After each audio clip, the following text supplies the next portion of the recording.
আজরাইল যখন বুকের উপরে হাত মাইরা মুট করে হাতটা টান দিবে, ওই হাতের সাথে জান বের হয়ে যাবে। আর তখনই আল্লাহ পাক বলবেন, ইয়া মালাকাল মাউত কুন মাইয়িতান। এ জায়গা কোন শব্দ ব্যবহার করবে? আজরাইল তুমি মরে যাও। যখন হাতটা টান দিয়ে জানটা হাতের মধ্যে নিয়ে যাবে, তখন আজরাইল জান বেরোনোর সময় জান জীবন বের হওয়ার যে কষ্ট, এই কষ্টে এমন একটা চিৎকার মারবে, ওই সময় যদি সারা পৃথিবীর সমস্ত প্রাণী জগৎ বেঁচে থাকতো, আজরাইলের এই মুখের আওয়াজে শব্দ শুনে সবাই স্টক করে মারা যাইতো। এ আজরাইল, আমার নাম হাইয়ুন কাইয়ুম, আমি চিরঞ্জীব, চিরস্থায়ী, আমি কি বলে অবিনশ্বর, আমার করে ধ্বংস নাই, আমি থাকবো, সব ধ্বংস হয়ে যাবে। আজরাইল, এবার তুমি আছো, তোমার জানটা আমার কাছে জমা দাও। আজরাইলকে, ও আল্লাহ, আমারও মরতে হবে। আল্লাহ কয়, সবাই রে মারছে, তুমি মরবা না কে? কয়, আমিও কি মরতে হবে? কয়, জি। কয়, কেন মরবো? কয়, তুমি কোরআন শরীফের আয়াত পড়ো, দেখো, মরা লাগলি মরবা, না মরা লাগলি মরবা না। কোন আয়াত পড়বো?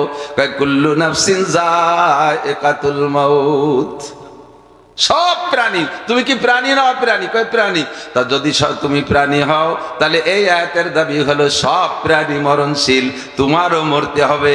আল্লাহ, আমি তো সবাইরে মারলাম, বিভিন্ন প্রসেসে মারছি। কেউ রে বাসের তলে ফেলাইয়া, কেউ রে ট্রাকের তলে ফেলাইয়া, কেউ রে মোটরসাইকেল অ্যাক্সিডেন্ট দিয়ে, কেউ রে আগুনি ফেলাইয়া, কেউ রে গার্মেন্টসের মধ্যে পুড়াইয়া, কেউ রে জ্বর দিয়ে, তুফান দিয়ে, গাছের তলে বাসের তলে ফেলাই ফেলাই মারছি। বিভিন্নভাবে ক্যান্সার দিয়ে, আলসার দিয়ে, স্ট্রোক দিয়ে, বিভিন্নভাবে মারছি।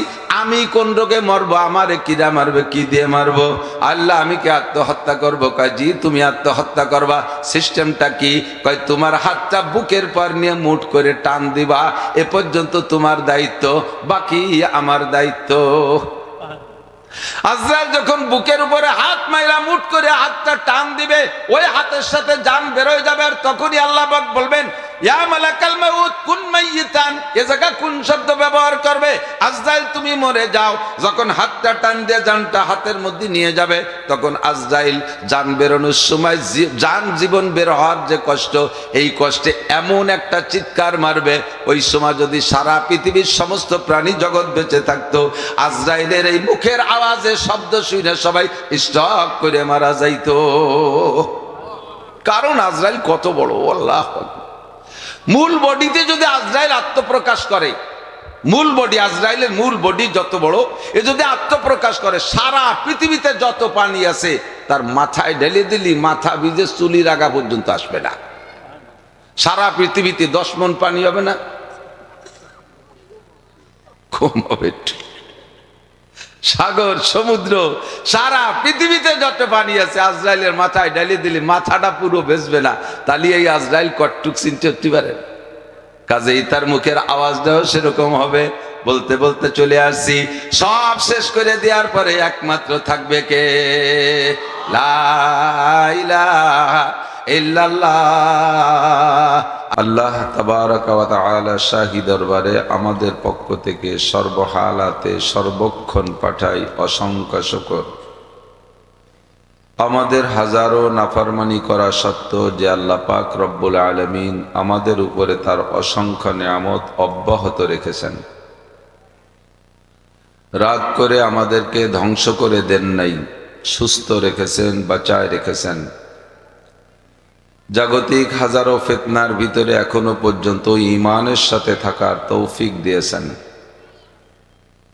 এ অঞ্চলের লক্ষ লক্ষ মানুষের মধ্য থেকে বাছাই ছাঁটাই করে সাময়িক জান্নাতের বাগানে বসার মতো যোগ্য মনে করে আল্লাহ পাক সুনিপুণ নির্বাচনে নির্বাচিত করে আমাদেরকে পছন্দ করে ডেকে নিয়ে আসছেন। ধৈর্যের সাথে মাগরিব থেকে ঈশা পর্যন্ত হাক্কানি রব্বানি একজন যোগ্য আলেম থেকে অনেক ভালো কথা শোনার তৌফিক দিয়েছেন।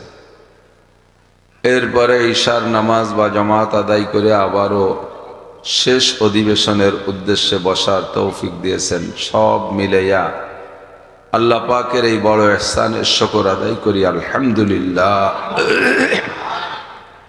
আয়া নেহি হো বুলায়া গয়া হো, আমরা আসি নাই, আল্লাহ পাক আমাদেরকে ডেকে নিয়ে আসছেন। শতভাগ বিশ্বাস আল্লাহ পাক রব্বুল আলামিন প্রতারক নয়, ধোঁকাবাজ নয়। ডেকে এনে আমাদের অপমান করবেন এমন অসামাজিক আমাদের আল্লাহ না। তার জান্নাতের বাগানে ডেকে এনে আমাদেরকে খালি হাতে আজকে ফিরাই দেবেন, এ জাতীয় সন্দেহ আমরা পোষণ করি না। এখান থেকে আমরা আজকে একটা জিনিস রেখে যাব, আর একটা জিনিস নিয়ে যাব।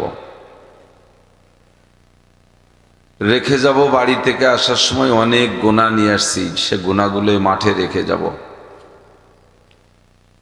গুনাহগুলো মাদ্রাসার মাঠে রেখে গেলে হুজুররাই গুনাহ বেশি খাবেন কি? ধ্বংস হয়ে যাবে গুনাহ সব, বলেন আমিন। আর যাওয়ার সময় আমল নামা ভরে নেকি নিয়ে যাব ইনশাআল্লাহ। আল্লাহ পাক কবুল করেন, বলেন আমিন।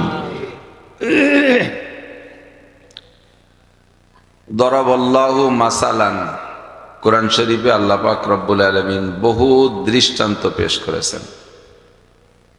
মাতালুল্লাযীনা ইউনফিকুনা ফি সাবিলিল্লাহ, আর অনেক কথা। কোরআন শরীফ আল্লাহ পাক রব্বুল আলামিন নাজিল করেছেন, কোনো দৃষ্টান্তর প্রয়োজন ছিল না। যা বলবে আল্লাহ তা সব বান্দার মানতে হবে, এটা আসমানি সংবিধান। এরপরও মানুষকে বোঝানোর জন্য আল্লাহ তাআলা অনেক উদাহরণ পেশ করেছেন, যেমন কলেমায়ে তৈয়বা। আয়াতের মধ্যে বলেন, কালিমাতিন তৈয়বাতিন কাশাজারাতিন তৈয়বাতিন আসলুহা সাবিতুন ওয়া ফারউহা ফিস সামা। যেমন একটা উদাহরণ দিচ্ছেন আল্লাহ পাক কলেমায়ে তৈয়বা দিয়ে। কলেমায়ে তৈয়বা বুঝাইতে গিয়ে আল্লাহ তাআলা একটা ভালো মানের একটা গাছের সাথে উদাহরণ দিচ্ছেন। দরাবাল্লাহু মাসালান কালিমাতান তৈয়বাতান, কলেমায়ে তৈয়বাকে আল্লাহ তাআলা উদাহরণ দিচ্ছেন কাশাজারাতিন তৈয়বাতিন, এটা ভালো মানের ভালো জাতের একটা গাছের মতো। ভালো জাতের ভালো মানের একটা গাছ মাটিতে লাগাইলে তার শিকড় থাকে মাটির ভিতরে, আসলুহা তাবিতুন, তার শিকড় সাবেত মানে মাটির মধ্যে থাকে। অফারুহা ফিস সামা, তার ডালপালা আকাশে উঠে যায়। যত বড় গাছ হোক, কোনো গাছ আকাশে উঠতে উঠতে প্রথম আসমান পর্যন্ত চলে যায় নেই। গেছে নাকি এদিকের কোনো লম্বা গাছ? সবচেয়ে লম্বা গাছের নামও রাখছে লম্বু গাছ। এদিক কয়নি লম্বু? লম্বু বহুত লম্বা, কিন্তু আসমান পর্যন্ত না।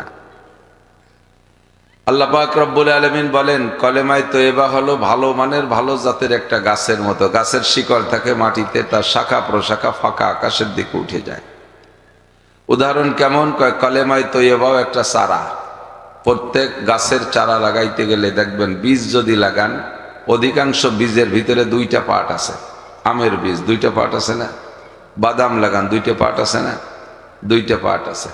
দুইটা পার্টের এক জায়গা, একটা আরবিতে বলে মুলতাকা, মিলন স্থান। ওই দুইটা পার্ট যে জায়গা যে মিশছে, ওই জায়গায় দেখবেন ভিতরে ছোট্ট একটা শ্বাস আছে, ঠিক না? অধিকাংশ বীজের ওই শ্বাসটা মিঠা হয়, যার কারণে পোকায় অনেক বীজের শ্বাস খেয়ে ফেলে। যে বীজের শ্বাস খেয়ে ফেলে পোকায়, ওই বীজটা লাগাইলে গজায় না। গজায়? জ্বালায় না, নষ্ট হয়ে যায়। আল্লাহ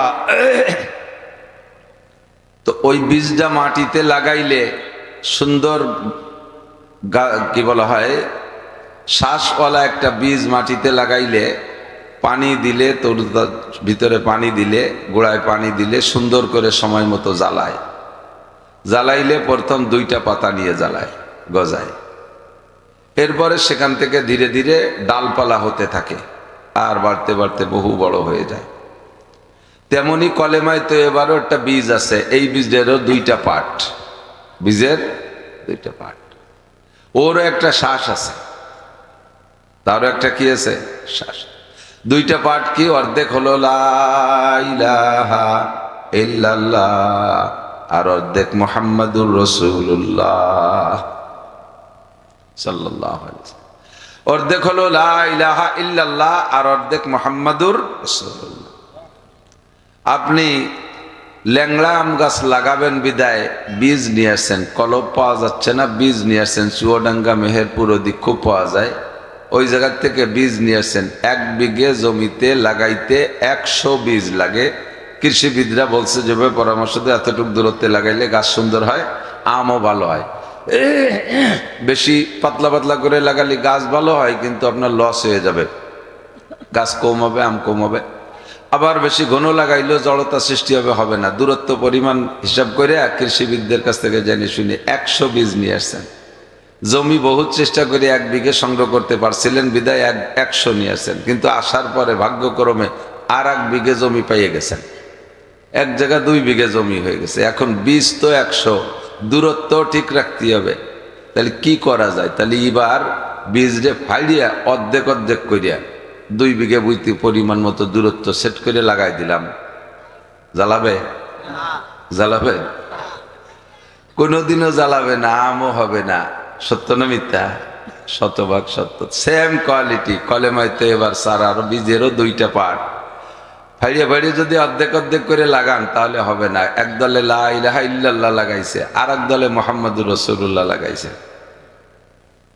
ফাইড়িয়ে ফেললে হবে না, 2টারে একসাথে লাগাইতে হবে। লা ইলাহা ইল্লাল্লাহ মুহাম্মাদুর রাসূলুল্লাহ। আল্লাহ, এই 2টার মিলন স্থানে একটা শ্বাস আছে, ওই শ্বাসটার নাম ঈমান। শ্বাসটার নাম কি? বিশ্বাস। লাগাবেন কোথায়? দুনিয়ার আমের বীজ লাগাবেন মাটিতে, বাংলাদেশের মাটিতে, ফরিদপুরের মাটিতে, বাঙ্গার মাটিতে, আস্তর মাটিতে, যেখানে যেখানে আছে সেখানে লাগাবেন।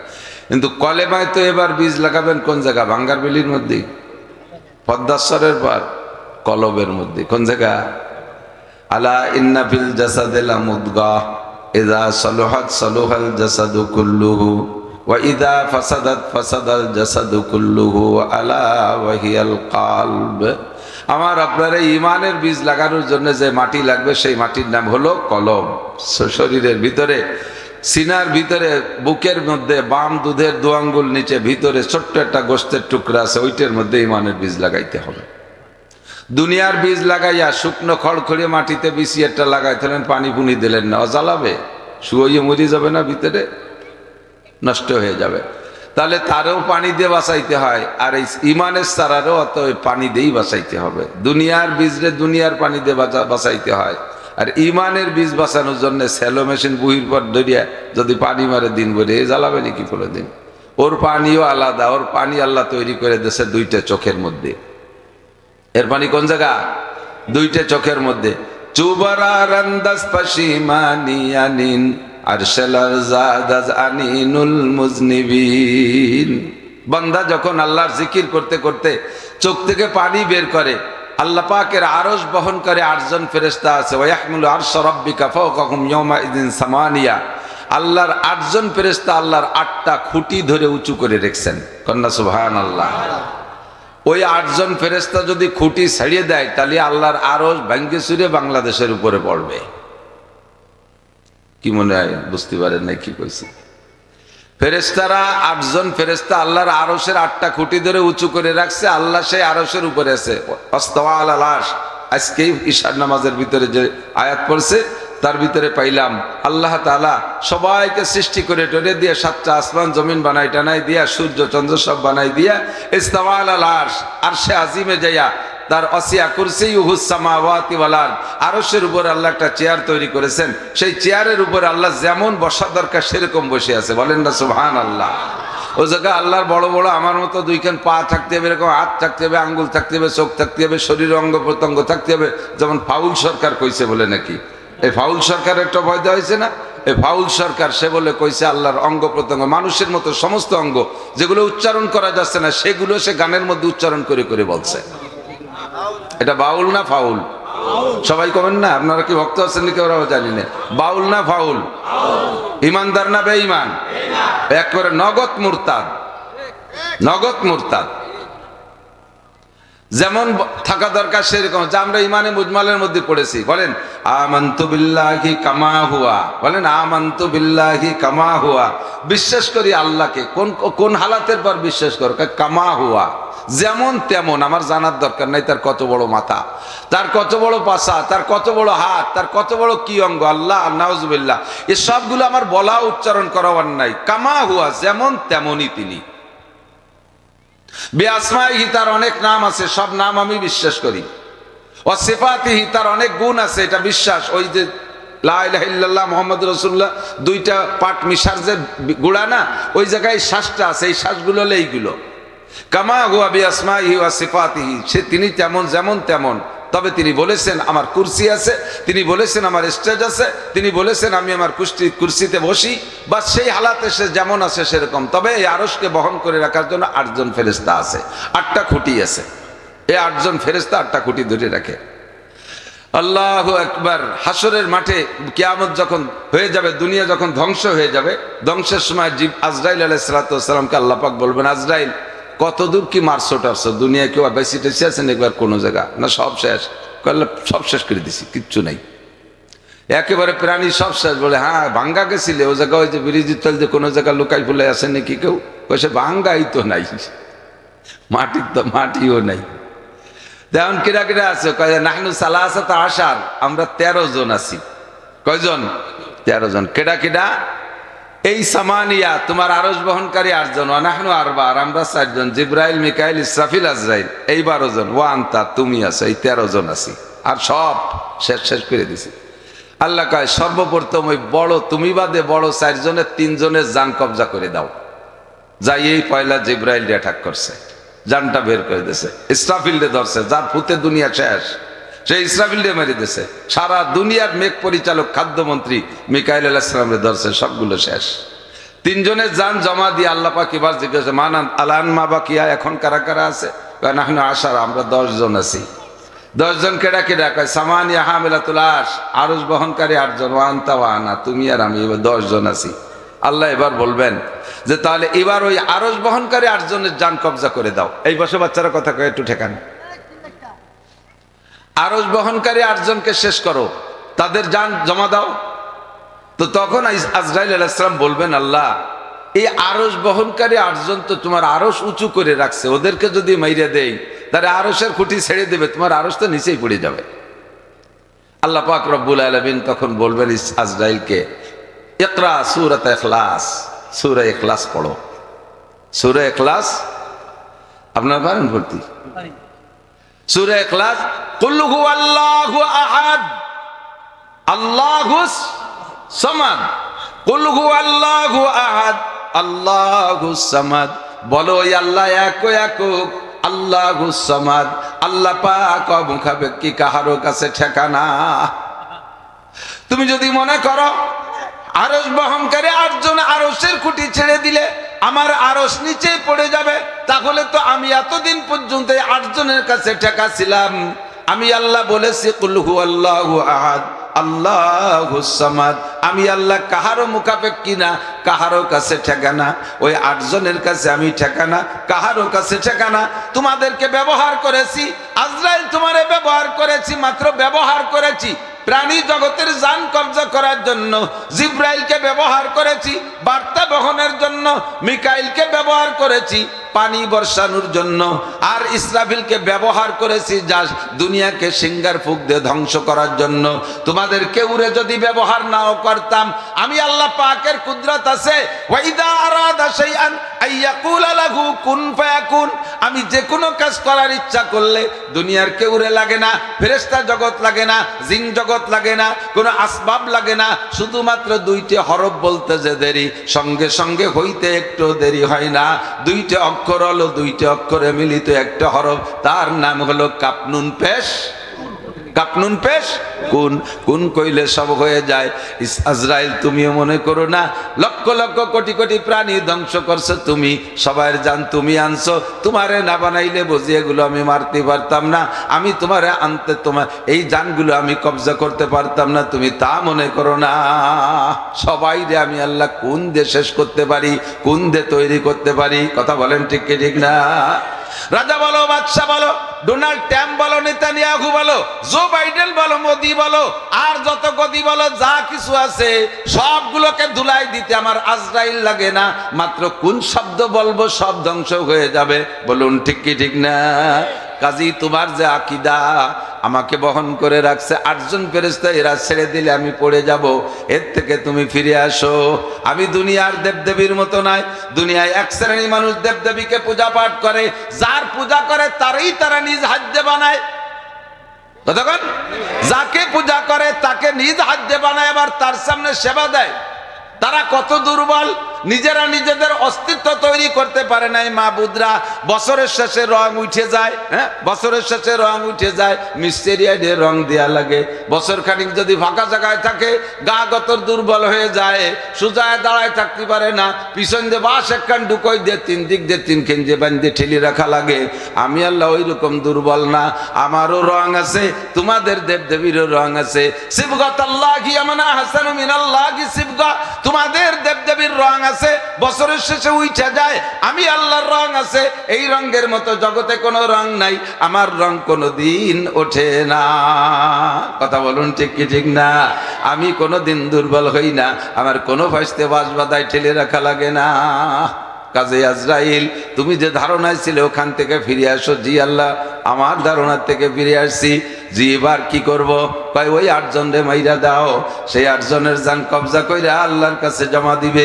এবার আল্লাহ বলবেন আল আন মা বাকিয়া, এবার কি কি আছে বলো আজরাইল? কয় এখন আর কেউ নাই, আনতাওয়া আনা, তুমি আর আমি আছি, আর কেউ নাই।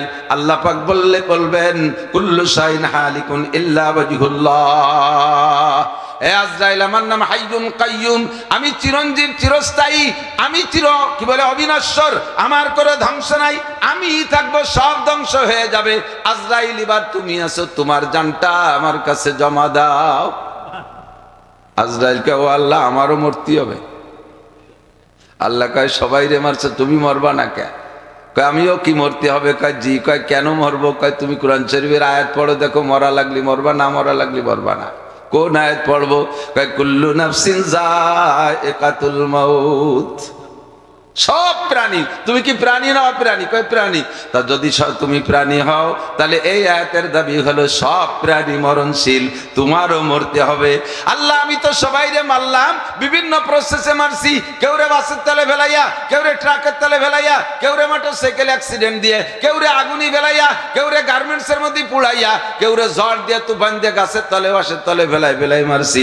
বিভিন্ন ভাবে ক্যান্সার দিয়ে, আলসার দিয়ে, স্ট্রোক দিয়ে, বিভিন্ন ভাবে মারছি। আমি কোন রোগে মরবো? আমারে কিরা মারবে? কি দিয়ে মারবো? আল্লাহ, আমি কি আত্মহত্যা করবো? কয় জি, তুমি আত্মহত্যা করবা। সিস্টেমটা কি? কয় তোমার হাতটা বুকের পর নিয়ে মুঠ করে টান দিবা, এ পর্যন্ত তোমার দায়িত্ব, বাকি আমার দায়িত্ব। আজরাইল যখন বুকের উপরে হাত মাইরা মুঠ করে হাতটা টান দিবে, ওই হাতের সাথে জান বেরোয় যাবে। আর তখনই আল্লাহ পাক বলবেন ইয়া মালাকাল মাউত কুন মাইয়িতান, এ জায়গা কোন শব্দ ব্যবহার করবে? আজরাইল তুমি মরে যাও। যখন হাতটা টান দিয়ে জানটা হাতের মধ্যে নিয়ে যাবে, তখন আজরাইল জান বেরোনোর সময় জান জীবন বের হওয়ার যে কষ্ট, এই কষ্টে এমন একটা চিৎকার মারবে, ওই সময় যদি সারা পৃথিবীর সমস্ত প্রাণী জগৎ বেঁচে থাকতো, আজরাইলের এই মুখের আওয়াজে শব্দ শুনে সবাই স্টক করে মারা যাইতো। কারণ আজরাইল কত বড়, আল্লাহ। মূল বডিতে যদি আজরাইল আত্মপ্রকাশ করে, মূল বডি, আজরাইলের মূল বডি যত বড়, এ যদি আত্মপ্রকাশ করে, সারা পৃথিবীতে যত পানি আছে তার মাথায় ঢেলে দিলি মাথা ভিজে চুলির আগা পর্যন্ত আসবে না। সারা পৃথিবীতে 10 মণ পানি হবে না? কম হবে। সাগর, সমুদ্র, সারা পৃথিবীতে যত পানি আছে, আজরাইলের মাথায় ঢেলে দিলে মাথাটা পুরো ভেসবে না। তাহলে এই আজরাইল কটটুক চিনতে হতে পারে। কাজেই তার মুখের আওয়াজটাও সেরকম হবে। বলতে বলতে চলে আসছি, সব শেষ করে দেওয়ার পরে একমাত্র থাকবে কে? লা ইলাহা ইল্লাল্লাহ, আল্লাহ ছাড়া আর কোনো মাবুদ। অন্তরে আছে কথাটা, লাগান এই শ্বাসটা ভিতরে, মুহাম্মাদুর রাসূলুল্লাহ ছাড়া আর কিয়ামত পর্যন্ত কোন নবীর দরকার হবে? আগে দরকার ছিল, চলে গেছে, আর কোনো দরকার হবে না। নবী পাক বলেন আনা খাতামুন নবিয়্যিন লা নাবিয়্যা বাদি, আমি শেষ নবী, আমার পরে কোনো নবী আসবে না। বুইস্তু মুআল্লিমা, কিয়ামত পর্যন্ত মানব জাতির জন্য আমাকে আল্লাহ পাক উস্তাদ হিসেবে পাঠিয়েছেন। উতিতু ইলমাল আউয়ালিন ওয়াল আখিরিন, আগে ও পিছের সমস্ত ইলম আল্লাহ পাক আমাকে দান করেছেন। কাজেই আমার পরে আর কোনো যোগ্য মানুষের দরকার হবে না। আল্লাহ পাক আমাকে শেষ নবী হিসেবে পাঠিয়েছেন। আমার স্থানীয় বাপ ও ভাইয়েরা, ভিতরে ভিতরে কিছু পয়জন ঢুকে গেছে ইদানিং।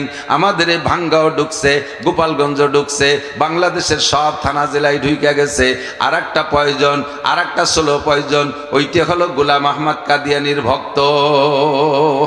ভিতরে ভিতরে তারা প্রথম টার্গেট করছে নেতাদেরকে, নির্বাচনে কারা দাঁড়াবে তাদেরকে মোটা বস্তা ভরে টাকা তো নির্বাচনের সময় লাগবে, ওই সময় যদি টাকা দেই তারা আমাদের ভক্ত হবে।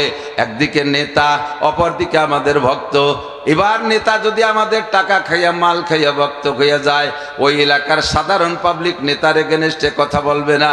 আমরা সুন্দরভাবে কাদিয়ানি ধর্ম প্রচার করব। আল্লাহ আমাদের ইমানকে হেফাজত করুক, সবাই বলেন আমিন। গোলাম আহমদ কাদিয়ানি নবী না কাফের? সব মাহফিলের মধ্যে কথাগুলো স্মরণ করাই দিতে হবে। হয়তো বলবেন হুজুর আমাদের এলাকায় কাদিয়ানি নাই, এই এলাকায় কয়ে লাভ নাই। অবশ্যই লাভ আছে। কোনো ঘরে যদি আগুন লেগে যায়, কোনো ঘরে যদি আগুন লাগে, সবাই দৌড়ে যাইয়া প্রথম যে ঘরে আগুন লাগে ওই ঘরে পানি ডালে, ঠিক না? পর্যাপ্ত চেষ্টা করে পানি দিয়ে ওই ঘরের আগুন নিবানোর জন্য। যদি পারে তো আলহামদুলিল্লাহ, যদি দেখে যে ঘরের সাথে আর পারলাম না, নিবেনও গেল না, তারপরে কি করেন জানি না। আমাদের এলাকায় যা দেখেছি, যেটাই আগুন লাগছে তারা যদি নিবেইতে পারে তো নিবেইলো, যদি না পারে তার দাবি সাইডে দিয়ে পাশে যেগুলো ভালো ঘর আছে তারে ভিজায়। কতক্ষণ পাশে যে ভালো ঘর আছে তারে ভিজায় রাখে, যাতে ওটা গেছে গেছে ওর আগুন এইগুলো এসে না লাগে। কতক্ষণ যারা কাদিয়ানির আগুনে জ্বইলা গেছে তাকে সাইডা দিছে, যা জ্বলে মর। পাশে যারা ভালো আছেন তাকে গায়ে যাতে না লাগে, ওই আগুন যাতে না লাগে, এই জন্য সতর্ক করে দেওয়া, এই জন্য একটু ভিজাই রাখি। এতে মনে করবেন না যে এটা অপ্রয়োজনীয় কথা। সকলে জবানে একবার জবান খুলে বলতে হবে, যেই লোকটা চুপ থাকবে, আরবিতে বলে সুকুতু নিসফুর রিজা, চুপ থাকা পক্ষে সমর্থনের লক্ষণ। যদি আপনি চুপ থাকেন তাহলে বোঝা যাবে আপনিও সেই দলের একজন হতে পারেন। ভিতরে ভিতরে একটু চারা গাড়তিছে, একটু বীজ লাগানোর চেষ্টা করতেছেন ভিতরে। একটু আমি জিজ্ঞাসা করব, সবাই জবাব দিবেন, গোলাম আহমদ কাদিয়ানি নবী না কাফের?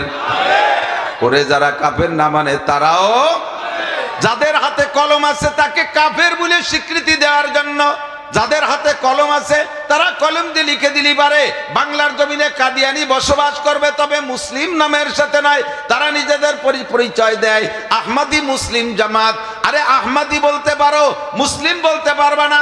মুসলিম মাত্র এক জাতি, মিল্লাত আবিকুম ইব্রাহিম ওয়া সাম্মাকুমুল মুসলিমিন। সেই জাতিটা হলো মুহাম্মদুর রাসূলুল্লাহর উম্মত। কথা বলেন ঠিক কি না? অন্য কোন জাতি এই জমিনে মুসলিম থাকতে পারে না। তোমাদের নামের সাথে আহমদি কাফের জামাত বলে বাংলাদেশে বসবাস করো, আদৌ অভিযোগ নাই।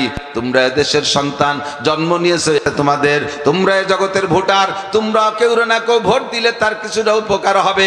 যেমন এদেশে হিন্দুরা বসবাস করে, হিন্দু পরিচয় নিয়ে, তাদের সাথে আমাদের যুদ্ধ নাই। খ্রিস্টানরা বসবাস করে, খ্রিস্টান পরিচয় নিয়ে, তাদেরকে তাড়িয়ে দিতে বলি না। বুদ্ধরা আছে চট্টগ্রাম পাহাড়ি এলাকায়, সিলেট পাহাড়ি এলাকায়, তারাও বুদ্ধ পরিচয় দিয়ে থাকে, তাদেরকে তাড়িয়ে দিতে বলি না। তারাও এদেশের নাগরিক, পার্লামেন্টের সদস্য হওয়ার অধিকার তাদেরও আছে। সেম তোমরাও যদি পারো পার্লামেন্টের সদস্য হবা, তোমাদেরকে চলে যেতে বলি না, কিন্তু মুসলিম পরিচয় দিতে পারবা না। তোমরা বলবা কাদিয়ানি কাফের জামাত। প্রত্যেকের আলোচনার ভিতরে খেয়াল করি, উলামায়ে কেরাম এখন এগুলো বলবে। কয়েকদিন আগে 15 তারিখে ঢাকায় বিশাল সম্মেলন করেছে একজন আলেমের বক্তৃতার পরে আমি সেখানতে আমার একটা নতুন চেতনা আসছে। আমরা সবাই মিলে জুইটা পুইটা ঢাকায় গেছিলাম কার কাছে? স্বীকৃতি আদায় করতে ডক্টর ইউনূসের কাছে। কার কাছে? ডক্টর ইউনূস বর্তমান সরকারের প্রধান। সে খালি লিখে দেবে যে কাদিয়ানি গোষ্ঠী কাফের, তারে দিয়ে লেখাতে গেছি। সে তো নিজেই জানে না যে কাদিয়ানি কি জিনিস আর কাফের আর মুসলমান কি জিনিস। তারই এই জগতের এলেম নাই। যার এই জগতে যোগ্যতা নাই, অভিজ্ঞতা নাই, তার কাছে থেকে কি স্বীকৃতি আনতে যাব? আমার মনে হয় না যে ওই জায়গার থেকে স্বীকৃতি আনতে যাওয়াটা অত দরকার। তার চাইতে বড় দরকার হলো স্বীকৃতি আমি নিজে দেব। স্বীকৃতি আমি নিজে দেব।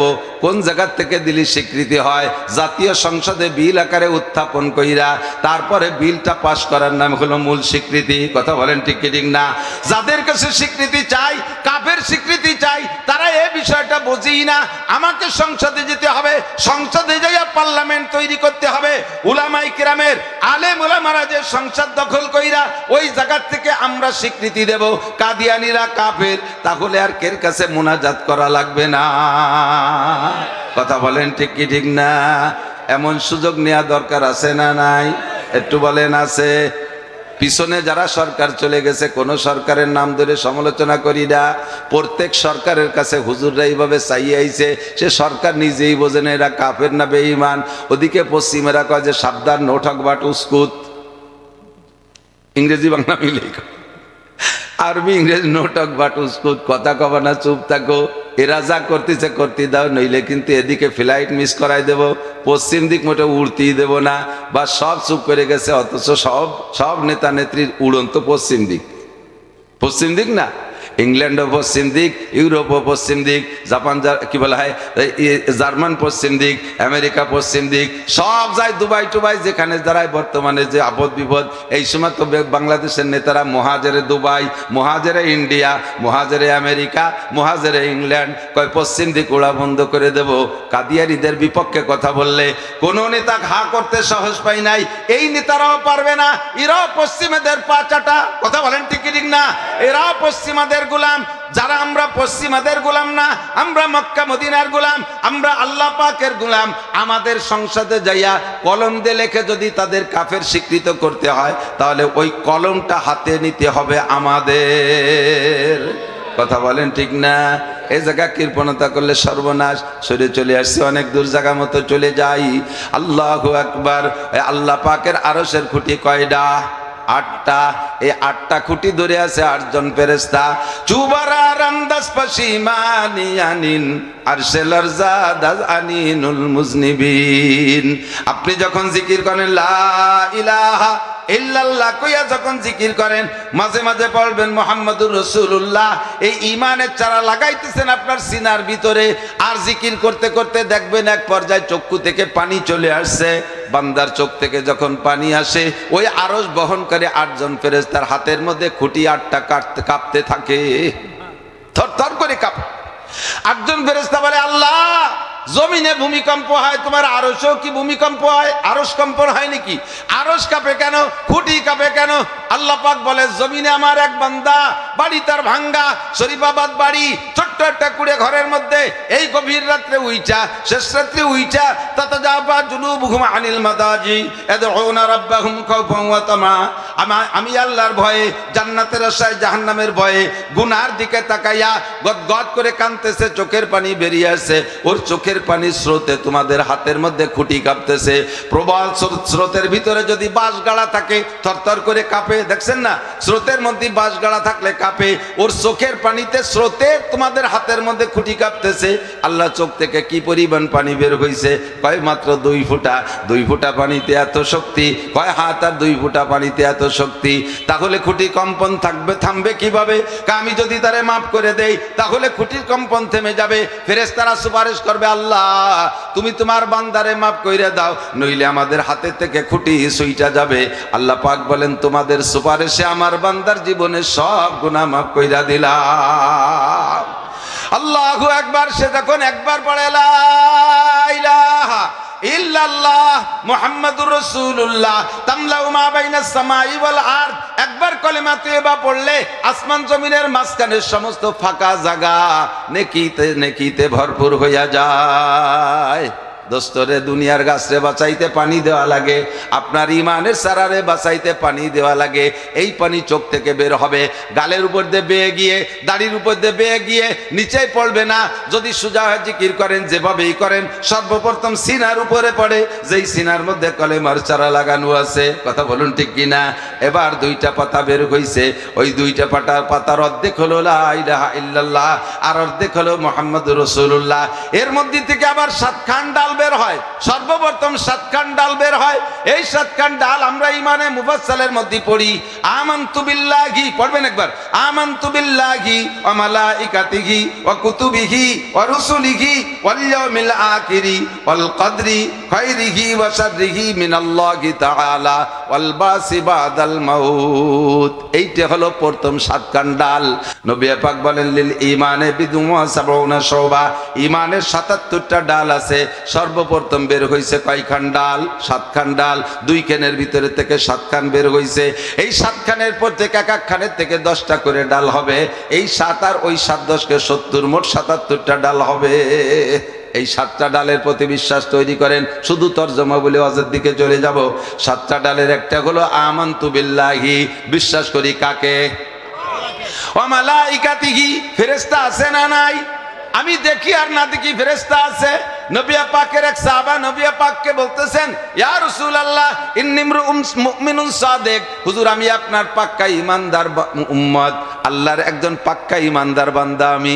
সাহাবী বলতেছেন, হুজুর আমি আপনার পাক্কা ঈমানদার উম্মত, আমার ঈমানের মধ্যে চুলসিরা ঘাটতি নাই। হুজুর বলে, এত বড় জুরআত, এত বড় বাহাদুরি কিভাবে করো? আবু বকর প্যানপ্যানায় কান্তি কান্তি আইসে কয়, হুজুর কিয়ামতে যদি আল্লাহ কয় একজন মানুষ জাহান্নামে যাবে আর সব বেহেশতে যাবে, সেই লোকটা মনে হয় আমি আবু বকর। ওমর আইসে কান্তি কান্তি কয়, হুজুর হাসরের মাঠে যদি আল্লাহ ঘোষণা দেয় সব মানুষ জান্নাতে যাবে, একটা লোক জাহান্নামে যাবে, মনে হয় সেই লোকটা আমি ওমর। এমন করে আমার আবু বকর, উমর, উসমান, আলী, তালহা, জুবায়ের, দামি দামি বড় সাহাবারা ঈমানের উপরে দুর্বলতার ভয়ে কানতে থাকে, তারা নিশ্চিত না অনিশ্চিত। আর তুমি এসে চ্যালেঞ্জ করে বললে, হুজুর আমি পাক্কা ঈমানদার। কাইফা আরাফতা, কি করে বুঝলে? কয়, হুজুর আমি 3 কায়দায় বুঝছি আমি পাক্কা ঈমানদার। বলো 3 কায়দা কি? কয়, এক নম্বর হলো আপনি বলেছেন কিরামান কাতিবিনা ইয়ালামুনা মা তাফআলুন, সম্মানিত ফেরেশতা কাঁধে বসে লেখে। আপনি বলেছেন মা ইয়ালফিজু মিন কাউলিন ইল্লা লাদাইহি রাকিবুন আতীদ, কাঁধের উপরে গোয়েন্দা ফেরেশতা আছে, তারা তোমার প্রত্যেকটা চড়া নড়া চড়া হরকত সাকানাত, উঠা বসা কথা কাজ সব কিছু তারা পর্যবেক্ষণ করে। আর মুহূর্তে মুহূর্তে অডিও ভিডিও কইরা ক্যামেরা কইরা লিখে ফেলে। আর এই 2 ফেরেশতা কাঁধে বসে গুনাহও লেখে না কিও লেখে। আল্লাহর কসম হুজুর যেদিন আপনি বলেছেন সেই দিন থেকে আমার এমন বিশ্বাস যে যদি আমার, আল্লাহু আকবার, আমার নবী বলেছেন আমি চোখে দেখলে ভুল হতে পারে, আমার নবীর কথা ভুল নাই, আমার নবীর কথার মধ্যে কোনো সন্দেহ নাই। কথা বলেন ঠিক কি ঠিক না? আমি সেই দিন থেকে বিশ্বাস করেছি অবশ্যই আমার 2 কাঁধে ফেরেশতা আছে। হুজুর অল্প কয়েকদিনের মধ্যে 2 কাঁধের ফেরেশতা ধরা পড়ে গেছে। হুজুর কয়, কিভাবে ধরা পড়লো? কয়, ডান কাঁধের ফেরেশতা নেকি লেখে, কলমের খসখস শব্দ আমি শুনি। কাগজ শেষ হয়ে গেলে পৃষ্ঠা উল্টায়, কাগজ উল্টানোর মড়মড় শব্দ আমি শুনি। একা একা দাবি করতে পারে সত্য না মিথ্যা কে জানে? বাম কাঁধের ফেরেশতাকে এই পর্যন্ত কোনো নড়াচড়া শুনলাম না, আসে না চলে গেছে তাই তো বুঝতেছি না। বাম কাঁধে কোনো সারা শব্দ নাই, ডান কাঁধের ফেরেশতার কলমের আওয়াজ শুনি, কাগজ নাড়াচাড়া শুনি। ওই সাহাবা দাবি করলেন, সাথে সাথে জিবরাইল পিছনে দাঁড়াইয়া হুজুরের মাথায় হাত দেখায়, সাদাকা হাদার রাজুল, হুজুর আল্লাহর কসম আপনার এই সাহাবা সত্য কথা বলেছে। কিরামান কাতিবিন, ফেরেশতা অবশ্যই আছে। 3টা একটু বলি যাই। 2 নম্বর হলো হুজুর আপনি বলেছেন হাসিবু কাবলা আন তুহাসাবু ওয়াজিনু কাবলা আন তুওয়াজানু, হাসরের মাঠে তোমাদের হিসাব দেওয়া লাগবে। কিয়ামতের ময়দানে নেকি বদি মিজানের পাল্লায় ওজন হবে। কথা বলেন, মিজানের পাল্লায় ওজন হবে। হুজুর আপনি বলেছেন হাসিবু কাবলা আন তুহাসাবু, ওই দিন হিসাব দেওয়ার আগে দুনিয়ায় দৈনন্দিন হিসাবটা মিলাও। আমি জিজ্ঞেস করেছিলাম মাতা ও হাসিবু ইয়া রাসূলুল্লাহ, দৈনন্দিন হিসাব কিভাবে মিল করব? আপনি বলেছিলেন ইজা বাইতুমিলা ফিরাশিকুম বাদাল ইশা, ঈশার নামাজ পড়ে যখন বিছানায় পিঠ দিয়ে শুইবা, ডান কাতে শুইয়া এই হাতটা গালের নিচে দিয়ে চক্ষু বন্ধ কইরা ফজরে ঘুম থেকে উঠে বিছানা আসা পর্যন্ত 12, 13, 14, 15, 16, 17 ঘন্টা যতটুকু তুমি সজাগ ছিলে, ঘুম থেকে উঠে বিছানায় আসা পর্যন্ত প্রত্যেক দিনের হিসাব মিলাও। সকাল থেকে এই পর্যন্ত কতগুলো গুনার কাজ করেছো, কতগুলো নেকির কাজ করেছো, ডেলি যদি হিসাব করো তাহলে ধরা পড়বে। প্রত্যেক দিন হিসাব করলে ধরা পড়বে। কথা বলেন ঠিক ঠিক না? 1 মাসের হিসাব করতে গেলে অনেকটা সুইটে যাবে, 1 সপ্তাহের হিসাব করতে গেলে অনেক সুরে যাবে, গোটা জীবনের হিসাব তো মোটেই সম্ভব না। ডেলি হিসাব করো। যদি কোনো নেকির কাজ সকাল থেকে পর্যন্ত করে থাকবা তাহলে শুকর আদায় করো। আলহামদুলিল্লাহ ফজরের নামাজ জামাতে পড়েছি, আলহামদুলিল্লাহ জোহরও জামাতে পড়েছি, আলহামদুলিল্লাহ আসরও জামাতে পড়েছি, আলহামদুলিল্লাহ মাগরিব জামাতে পড়েছি, আলহামদুলিল্লাহ ঈশা জামাতে পড়েছি, আলহামদুলিল্লাহ সূরা ওয়াকিয়া পড়েছি, সকালবেলা সূরা ইয়াসিন পড়েছি, আলহামদুলিল্লাহ 200 বার কুলুস সূরা পড়েছি, আলহামদুলিল্লাহ বহুবার ইস্তেগফার করেছি, আলহামদুলিল্লাহ 100 টাকা আমি ফকির মিসকিনদের মধ্যে দান করেছি, আলহামদুলিল্লাহ আমি আমার আব্বা আমার দিকে মহব্বতের নজরে 2-5 বার তাকাইছি, আলহামদুলিল্লাহ সকলের সাথে হাসি মুখে কথা বলেছি, আলহামদুলিল্লাহ আমি এই নেকির কাজ করেছি।